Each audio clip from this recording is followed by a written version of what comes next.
alegria nessa hora poder abrir as portas da casa da amada Mãe Piedade, Mãe Maria, para que possamos desfrutar do seu aconchego. Essa é uma das grandes belezas da fé cristã, podermos ter a Deus como Pai e a Maria como Mãe. Particularmente nós que somos desta família dos devotos da Mãe Piedade, agradecendo pela sua generosidade na sua contribuição mensalmente concedida para cuidar do Santuário Basílica de Nossa Senhora da Piedade, para cuidar daqueles que mais precisam nas inúmeras ações sociais que são patrocinadas graças a essa família, e a TV Horizonte e a Rádio América só podem existir chegando ao coração de tantas pessoas, levando inspiração de vida, porque você está conosco na família dos devotos da Mãe Piedade. Este é um momento todo especial, nosso encontro semanal, Alexia Divina, para podermos meditar com carinho, com docilidade as Sagradas Escrituras. Nós que vamos sempre nos deixando preencher por palavras, ensurdecer por palavras, temos a oportunidade de, na Alexia Divina, encontrar a palavra de vida eterna. Por isso, se disponha, silenciando seu coração, seus sentimentos, seus afetos, para assim, com a força e com a graça do Divino e Santo Espírito, podendo contar com a intercessão de Nossa Senhora da Piedade, nós possamos ter um momento de encontro com o Senhor.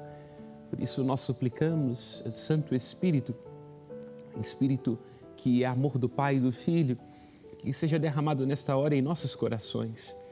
Queremos desfrutar da sua presença, do seu auxílio, da sua graça. Vinde, Espírito Santo, em auxílio de nossa fraqueza, sendo hóspede da nossa alma. Ó grande Consolador, ó esperança, vinde preencher-nos com as graças mais necessárias, vinde ensinar-nos os mistérios das Sagradas Escrituras. Aqui nos encontramos reunidos, permaneceremos para sempre unidos nas luzes desse Espírito. Em nome do Pai e do Filho e do Espírito Santo. Amém. Estamos no itinerário do tempo comum, aquele em que não há uma dedicação mais intensa a um mistério específico, seja da vida da igreja, seja da vida dos santos, não há propriamente uma solenidade, mas uma cadência cotidiana. Aos domingos, particularmente, temos como companheiro um dos evangelistas sinóticos. Estamos no ano A, portanto, nossa companhia é o evangelista Mateus. As leituras ofertadas para nós no dia de hoje passam, em primeiro lugar, pelo livro do Sirácida, ou livro do Eclesiástico, capítulo 15, versículos 16 a 21.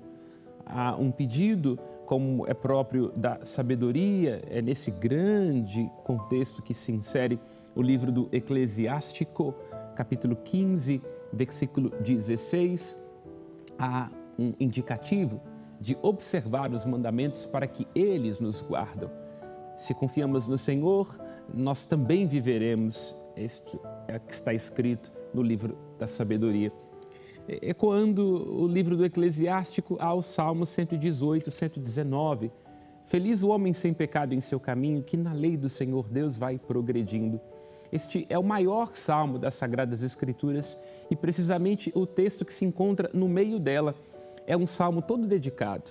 Em cada versículo há uma meditação acerca da palavra de Deus. É claro, há sempre correlatos, lei, palavra, mandamento, ensinamento, mas sempre girando neste contexto semântico, quer dizer, neste horizonte de sentido da lei de Deus. E depois nós temos a carta de Paulo aos Coríntios, a carta de Paulo à comunidade que lhe custou as lágrimas, esta comunidade de grande potencial, do ponto de vista financeiro, inclusive. Corinto era uma cidade portuária e também do ponto de vista dos seus muitos carismas, mas uma comunidade que dá bastante trabalho ao apóstolo Paulo. Todos nós sabemos, nenhum de nós pode estar distraído, que amar dá trabalho. E o apóstolo Paulo, então, está dizendo, entre vós, os perfeitos, não falamos de sabedoria, não da sabedoria deste mundo, nem da sabedoria dos poderosos deste mundo. E o apóstolo Paulo vai ajudando a perceber A sabedoria deste mundo, aquela que aspira à grandeza, ela está cheia de equívocos. Porque se o mundo fosse tão sábio, se tivesse conhecido a verdadeira sabedoria, não teriam crucificado o Senhor da glória.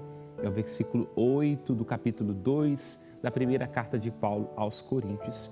E no Evangelho, uma possibilidade da liturgia para este sexto domingo do tempo comum, estamos em Mateus no capítulo 5, há a possibilidade de um evangelho mais longo, que vai do versículo 17 até 37, ou versículo 20 a 22, 27 a 28, 33 a 37.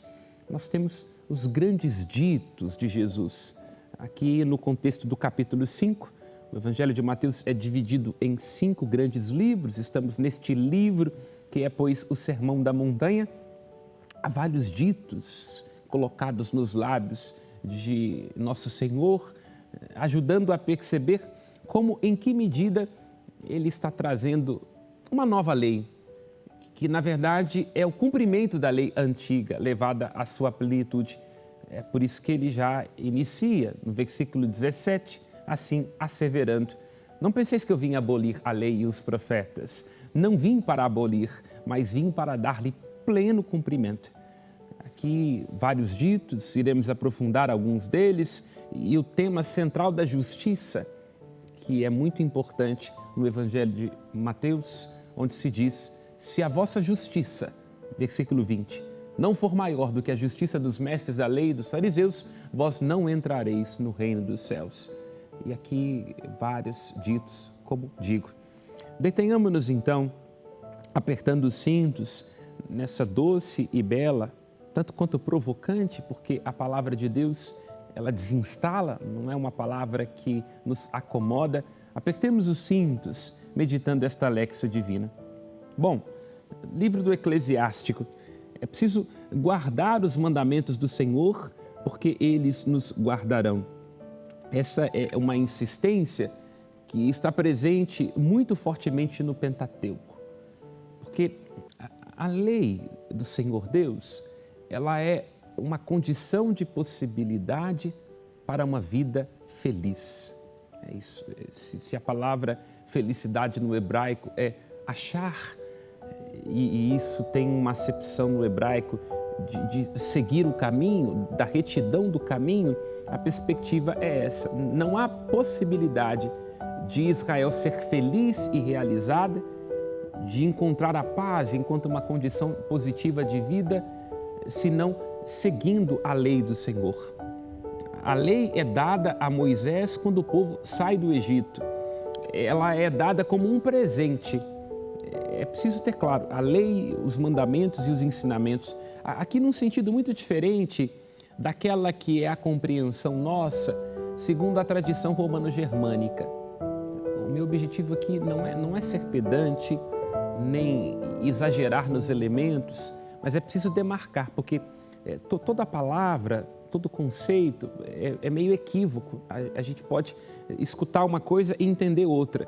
Para nós que temos uma tradição romano-germânica, a lei ela serve para imputar crimes e ela é uma construção própria da nossa civilização, para que a gente possa se organizar. Na perspectiva hebraica, a lei e os mandamentos não têm a ver pura e simplesmente com isso. É claro que se nós estamos falando de lei, nós estamos dizendo de uma certa proibição, de uma certa punição. Mas antes de tudo, a lei é uma emanação da palavra de Deus. Os mesmos lábios de Deus que pronunciam sobre o caos a ordem, o mesmo lábio de Deus, de onde provém a vida do homem, do ser humano, que passa a ser um ser vivente a partir do Espírito do Senhor, são os lábios de Deus que pronunciam estas palavras a Moisés para que o povo possa ter uma vida livre. Então, essa é a compreensão.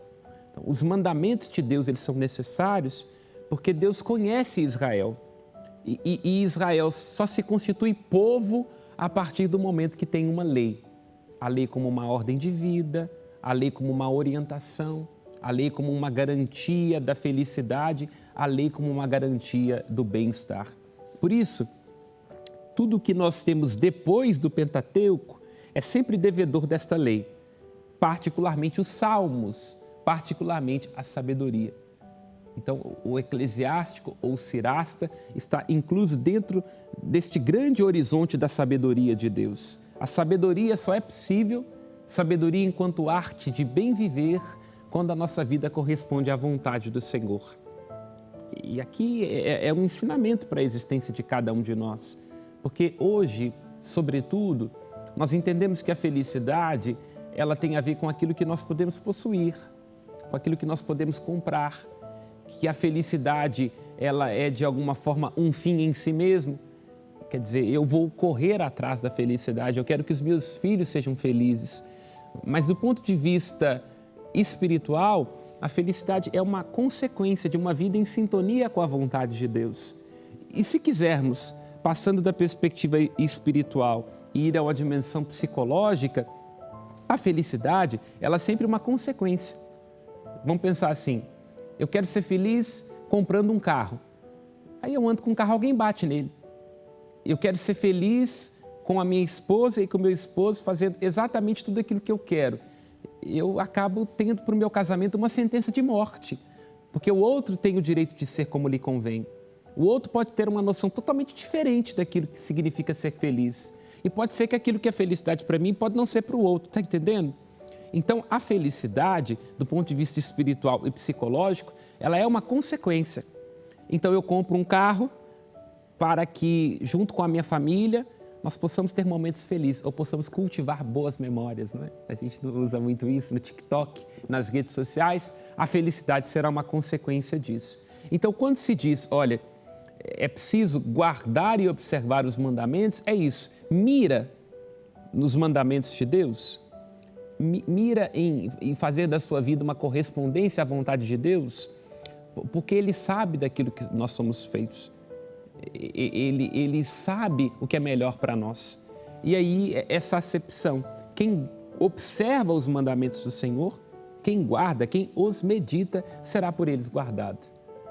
É interessante isso, né? Só esse versículo já é bastante fecundo, porque a ideia é essa: faz da sua vida ter como objetivo corresponder à vontade do Senhor, guardar os seus mandamentos, ser dócil aos seus ensinamentos, e você tem a garantia de tudo que é preciso para estar bem. É essa a perspectiva. Nós temos um refrão meditativo bonito de São Bernardo de Claraval, que diz: guarda a palavra, que ela entre em sua alma, que ela penetre os seus sentimentos, busca noite e dia a luz do amor de Deus, porque se você guarda a palavra, ela te guardará. Então é isso, guardar o Senhor, confiar em Deus para viver. Então há uma relação, buscar guardar os mandamentos do Senhor para encontrar nisso felicidade e assim encontrar a vida. É isso. E quando os salmos que falam da palavra de Deus, eles ecoam isso, pensemos o Salmo 1, né? O Salmo 1 fala: um homem que observa os mandamentos do Senhor é como uma árvore que à beira da torrente está plantada. Ela sempre produz frutos.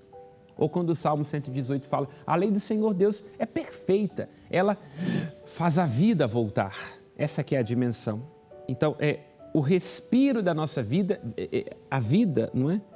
Yav, respiro, Yavé, Yav, a mãe dos viventes, Eva. Então, está tudo dentro desta compreensão. O que é que traz o respiro da existência do Senhor? Os mandamentos do Senhor.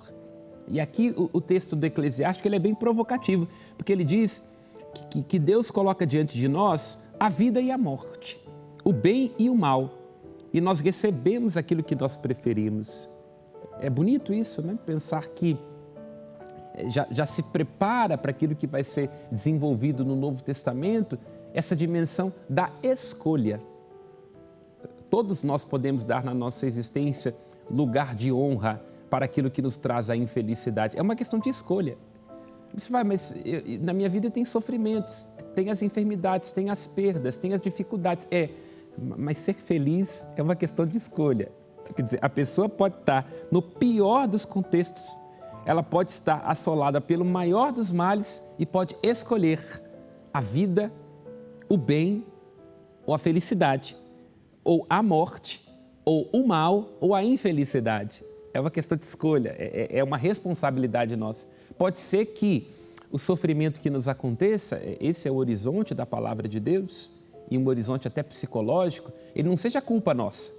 Eu não tenho culpa dessa enfermidade. Eu não tenho culpa daquilo que está acontecendo agora na minha família. Eu não tenho culpa de ter passado por uma dificuldade no meu trabalho, mas eu tenho responsabilidade diante disso. Quer dizer, como é que eu vou reagir diante disso? Então é o mesmo horizonte. Aqui, claro, evidentemente diante da palavra de Deus, dizendo do contexto do nosso estar em relação a Deus e num sentido mais amplo, esclarecido no Novo Testamento, da nossa salvação. E aqui, é claro, se fala desta sabedoria, né? Desta rukmah no hebraico, desta frônesis, aqui é o Eclesiástico, é um livro escrito em grego, portanto ele já tem esta perspectiva da sabedoria entendida como esta prudência, como este bem viver, como tudo aquilo que é preciso para que a gente ou não entre em enrascadas ou saia de lá com mais rapidez, né? E o temor do Senhor, ou seja, buscar fazer a vontade de Deus, assim diz as Sagradas Escrituras, é o início da sabedoria, ou seja, quer ser sábio, tema ao Senhor, busque corresponder à vontade do Senhor. E aqui há algo muito belo, não é? Os olhos do Senhor estão voltados para aqueles que o temem. E essa é uma verdade de fé tão consoladora, porque há momentos da nossa existência em que a gente se sente desamparado, em que a gente se sente um pouco sozinho, né? Em que a gente talvez não consiga ter muita clareza de qual rumo que a gente tem que tomar.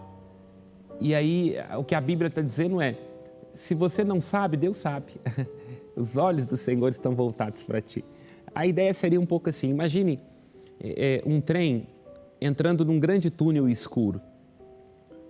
Então, não é preocupação do trem, vamos dizer assim, não é? Alegoricamente falando, se ele pode esbarrar em alguma coisa, porque mesmo estando no escuro, ele tem o trilho. Então é isso. A vontade do Senhor, os mandamentos do Senhor, o ensino do Senhor são esse trilho. Mesmo que o trem não veja, você tem um trilho, você tem uma direção. Então, os olhos do Senhor estão voltados para aqueles que estão no trilho, para aqueles que o temem. E Ele conhece cada um de nós, né? Isso é muito bonito, né? Lá naquele lugar onde nós somos estranhos a nós mesmos, onde a gente se desconhece, não é preciso estar apavorado, porque o Senhor nos conhece. Ele repousa sobre nós o seu olhar. Esta é uma certeza muito consoladora para cada um de nós, não é? E aqui o Salmo fala da felicidade. Feliz o homem que não tem pecados em seu caminho. E a palavra pecado no horizonte hebraico ela é muito interessante porque o pecado é precisamente você errar o alvo, não é? Então, quando nós estamos dizendo ali do chet, é isso. Você não sabe qual que é o alvo e quem nos garante o alvo, esta felicidade, é a palavra do Senhor. Então, por que o Senhor nos deu os mandamentos? Olha só, a Torá como um dom, versículo 4, para serem fielmente observados. Oxalá, diz o Salmo, a nossa vida seja bem firme em cumprir a vossa vontade e a vossa lei. E aqui o Salmo fala, não é? De um pedido, tem uma dimensão volitiva, né? Sede, Senhor, bom para com o vosso servo, porque assim ele viverá. E o pedido do Salmo, uma dimensão volitiva, ensinai-me a viver os vossos preceitos, quero guardá-los até o fim. Então aqui há algo muito interessante, porque o salmista tem consciência de que ele precisa ser ensinado, ele precisa ser conduzido, é preciso deixar-se conduzir pelo Senhor, pedir a Ele, porque abandonados a nós mesmos, nós temos fraquezas, limites, infidelidades e desistimos do caminho, né? Então, dai-me, Senhor, o saber. Bonito isso, né? Pedir ao Senhor sabedoria. Nós pedimos tantas coisas, nós temos tantas requisições diante de Deus, que é sempre um credor das nossas infelicidades. Então, peça sabedoria para cumprir a lei do Senhor, para de todo o coração aguardar.